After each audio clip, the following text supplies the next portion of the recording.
And we have Mike Todd from Native Air, and what they're going to basically be doing is showing you just how awful it can be if you're not safe enough when you're around fireworks. Hi!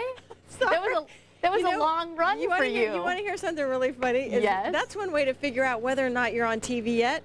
Just look on the TV. Oh, man. Well, I went to like 3 different parts of the parking lot looking for these guys. Welcome to the station. Of course, we've got Mike Todd here today with us from Native Air. And I'm sorry, reintroduce your guest for us. Mike Tell from Peoria Fire Department. Hi, how are you? Good. It's good to have you with us. Well, of course, what we're talking about is firework safety. And what we're going to show folks right now is the reason why they don't want to do some of these things at their house.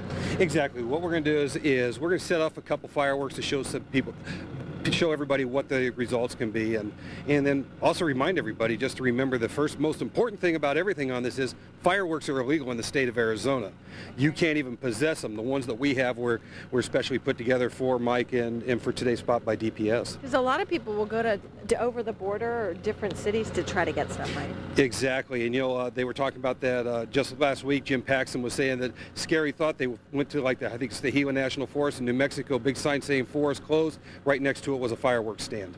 You know, so yeah, the stuff's real close and easy to get here, but they are illegal in Arizona, and if you're caught, you can be arrested. All right, well, go ahead and let's start this demonstration. Mike, let me have you come over here with me, and maybe you can narrate what's happening. Yeah, go ahead. Basically, what we've got is a standard M80. Now, this thing's going to make a real loud boom. Okay. These are very common fireworks that people get. Typically what happens is they light these and they try to throw them. And what we simulated here with this mannequin is exactly that. Somebody getting ready to throw this thing, and it's going to be really loud. Probably going to see a lot of damage to this person's hand as the firecracker goes off. After that, we've got another one coming up with a watermelon that we'll use. And here we go. It should be coming any time. Oh my goodness! There you go. Oh, that scared me to death. Here with the mannequin, it's very hard plastic, but I don't know if we can go in close here. Yeah, we can go in close. Take a look. You can see here the mannequin held up pretty well, but there's an immense amount of burn injuries to this hand.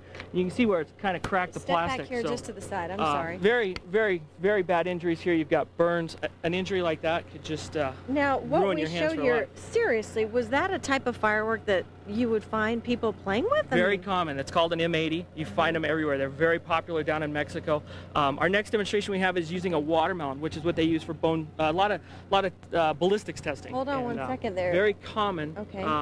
What you're going to see here. Is that the same thing? Same exact thing, but it's with a watermelon. Yeah. Based on the last experiment, let's really move. Boy, that was loud. That kind of scared me. Very loud. He's going to go ahead and light that. Watermelons are basically very similar to a human skin. So the damage you see here is very much what you're going to see if you were to have one of these things go off in your hand at any time. So once again, it's going to be really loud, and this one's going to be really messy.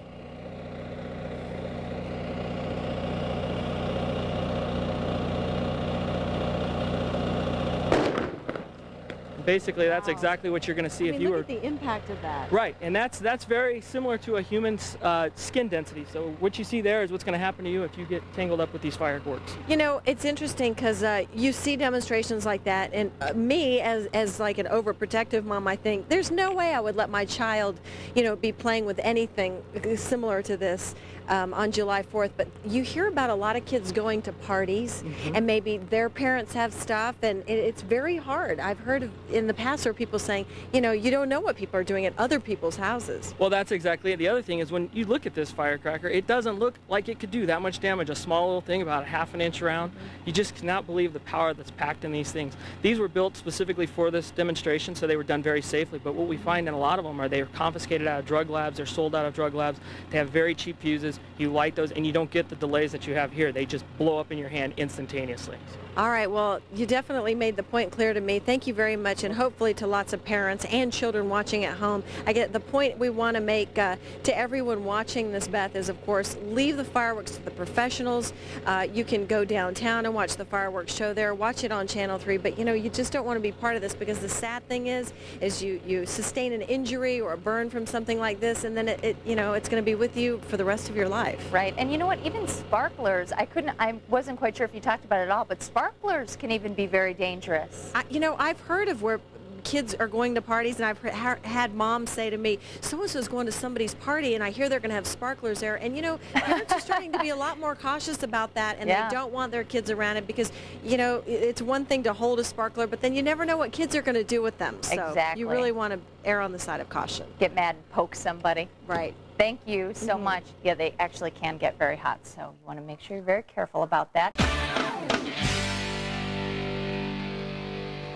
Welcome back, everyone. You're taking a look at some video that we just shot in the back parking lot. This is obviously a mannequin, and what we were doing was kind of doing a demonstration of what can happen if you're, I guess, essentially just playing with fireworks and they end up in the wrong hands, like the hands of a child or even an adult. Exactly. Can cause lots of devastation. Dr. John Shufeldt, who's with you're the medical director with Next Care. And Native Air. Thank you. You have the longest title I've ever heard.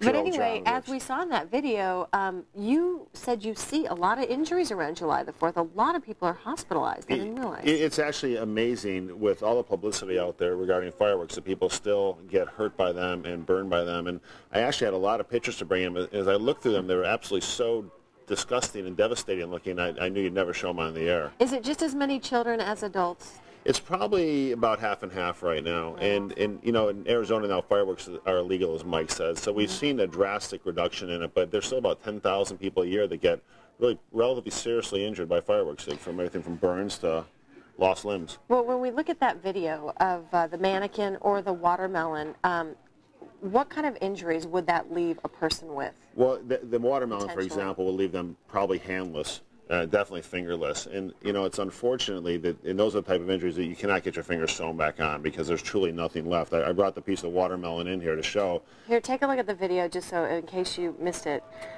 Again, and you say watermelon is very similar to human skin? It is. Well, it does. You use that for ballistic testing. So when they're doing testing different rounds, they shoot it through the watermelon and film it in slow motion. And so it does approximate the tissue density of what skin is. Then so it would blow a hand apart. It would absolutely blow a hand and part of your arm and probably deafen you. Okay. I was going to say, boy, I never expected it to be as loud as it was. What do you want, if parents are sitting at home and they're on, oh, I know, I've heard it again, what message would you like to send to them? I think the message is you only get one chance, and if that chance you lose a hand or a finger, if your child loses a hand or a finger, it's a permanent injury. And you know, typically it's the hand that they write with because people are usually holding it or trying to light it and run, and they lose their dominant hand, and it's an injury forever.